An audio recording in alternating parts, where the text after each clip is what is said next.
The story of Biafra is not a new story. It does not begin with a war, nor with a declaration made just yesterday. It is an ancient narrative etched into the very soil of West Africa. Historians speak of Biafra as one of the continent's earliest civilizations. Some accounts trace its origins as far back as 3000 BC. This is a legacy of millennia, a deep well of culture, tradition and identity. Imagine the societies that flourished then, the systems of governance, the art, the philosophies. This was a land with a recognized place in the world long before the lines of modern maps were drawn by foreign hands. Understanding Biafra today requires us to first listen to these echoes from a profound past. This history is not merely a collection of dates, it is the lifeblood of a people. The name Biafra itself carries a fascinating story, a whisper from the past. It is believed to be a medieval Portuguese transliteration of two Igbo words. Bia means come and Fulu means see. Together, Biafulu forms an invitation, come and see. This was supposedly the call extended to Portuguese explorers. They were invited to witness the kingdom's organization and perhaps its splendor. This etymology, though debated by some scholars, resonates deeply. It speaks of a confident people, open to the world, proud of their home. The name became a symbol, preserved in local traditions, like in Afara Ukwu, Ibeku Kingdom in Umuahia. It is a name that has been invoked through generations, a reminder of an independent and vibrant past. Before the colonial era redrew the map of Africa, Biafra was a known entity. It wasn't a void waiting to be filled or named by outsiders. It possessed intricate social structures, trade networks, and distinct cultural practices. The people of this region contributed significantly to the tapestry of global human experience, though these contributions are often overlooked in mainstream historical accounts. Their understanding of community, of justice, and of spirituality was rich and complex. This inherent sovereignty, this long-standing existence as a distinct people forms a crucial part of their identity. It is this deep-rooted sense of self that fuels the enduring aspiration for self-governance, a desire to be masters of their own destiny once more, a feeling that predates modern political constructs. This ancient heritage is not simply a relic of the past to be admired in a museum, it is a living, breathing force in the present. It informs the collective consciousness of the Biafran people. It provides a powerful counter-narrative to the colonial assertion that Nigeria was a unified entity created for the benefit of its inhabitants. The memory of a self-governing existence, of a recognized place among nations, is a potent inspiration. It is the foundation upon which the modern struggle for self-determination is built.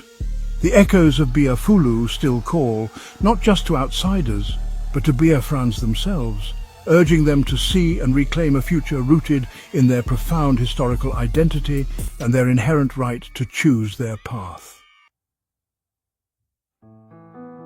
The quest for Biafran sovereignty is deeply intertwined with a universal human aspiration.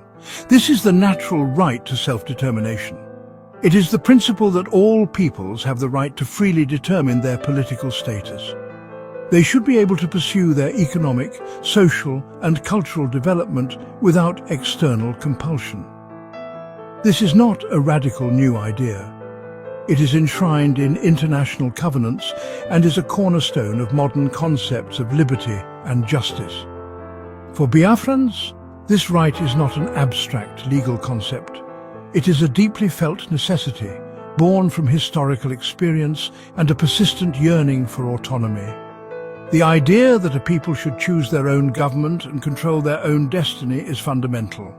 The creation of Nigeria as a colonial construct by Britain is a critical part of this story.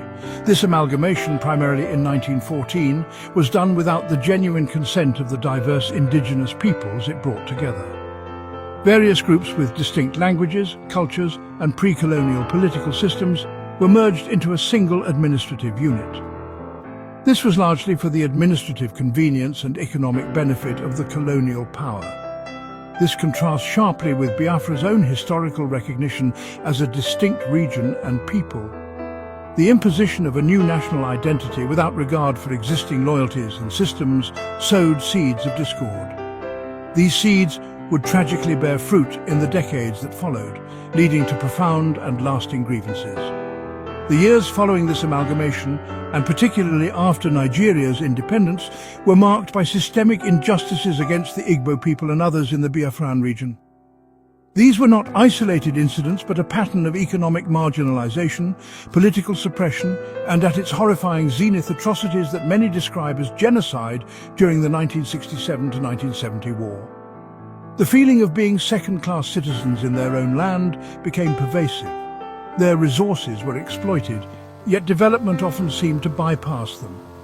Their political voices were often stifled. This history of suffering and disenfranchisement is not easily forgotten.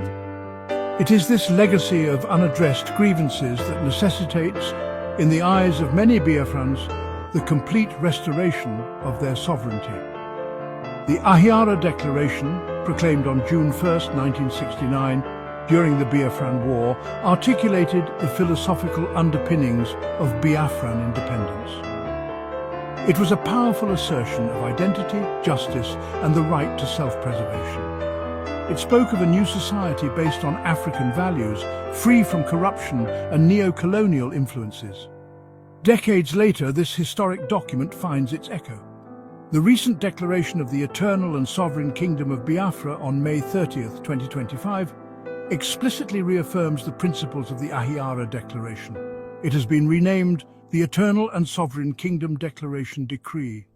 This continuity demonstrates the enduring nature of the Biafran aspiration and the unextinguished flame of their demand for self-determination and justice. The Biafran War, which raged from 1967 to 1970, remains a raw and defining period in the collective memory. It was a conflict born out of the unresolved tensions and injustices that followed Nigeria's independence.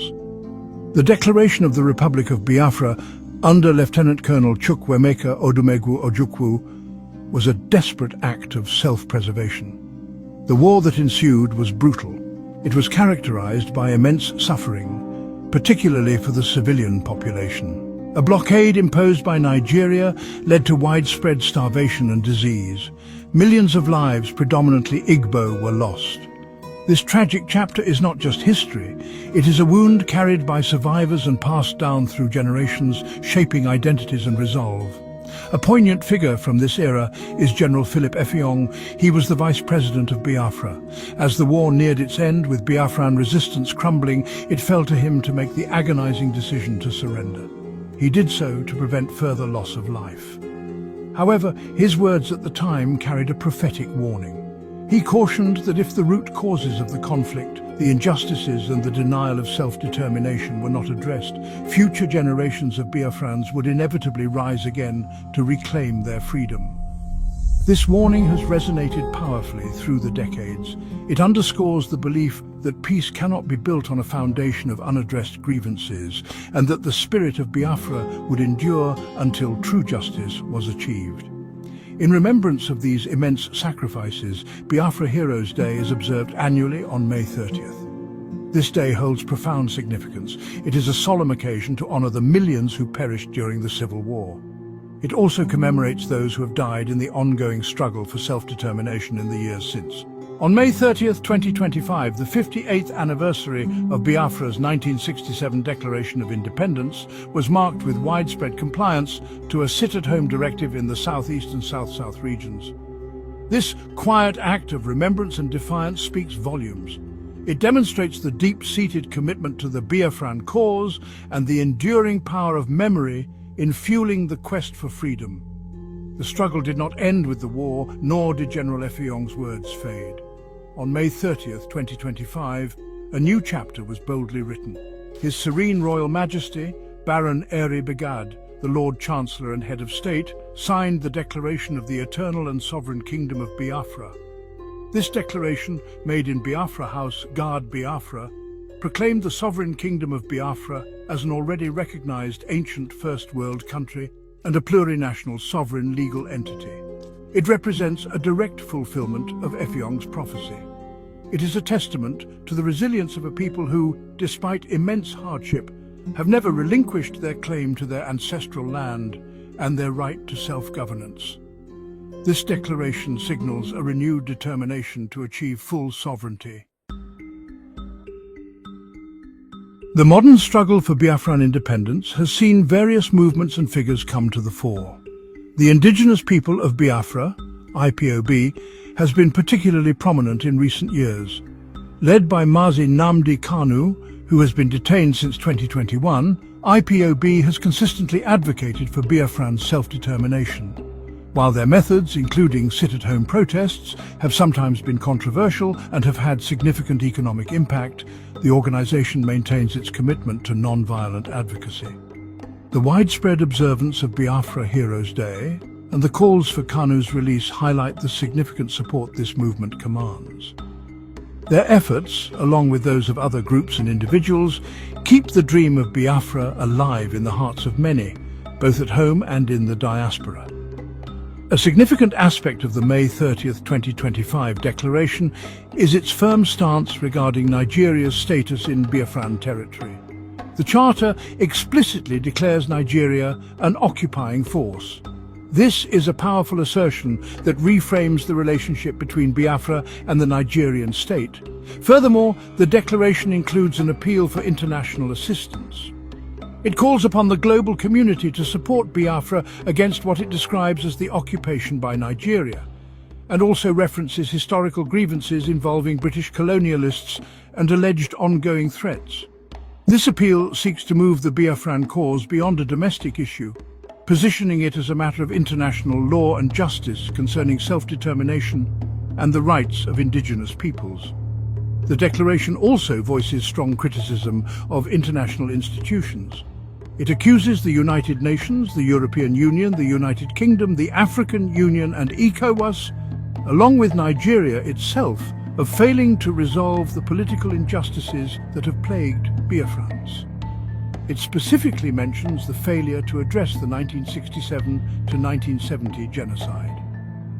Such criticisms reflect a deep-seated frustration with the international community's perceived indifference or inaction over decades of struggle. The Charter goes further, making serious allegations against certain international actors regarding the suppression of news and support for entities that perpetuate instability in the region. These claims underscore a profound disillusionment with existing global governance structures. Looking towards the horizon, the vision for Biafra's future, as articulated by its proponents, is one of hope and renewal. It is a vision of a sovereign nation built on the principles of justice, peace and prosperity for all its citizens. The path to realizing this dream is undoubtedly fraught with challenges. Yet the spirit of resilience that has characterized the Biafran struggle for generations remains undimmed. The declaration of May 30th, 2025 marks not an end, but a bold new beginning. It is an assertion of an ancient identity and an unwavering commitment to self-governance. The hope is for a Biafra, where its people can finally determine their own destiny, harness their resources for their own development, and live in freedom and dignity, contributing their unique voice to the concert of nations.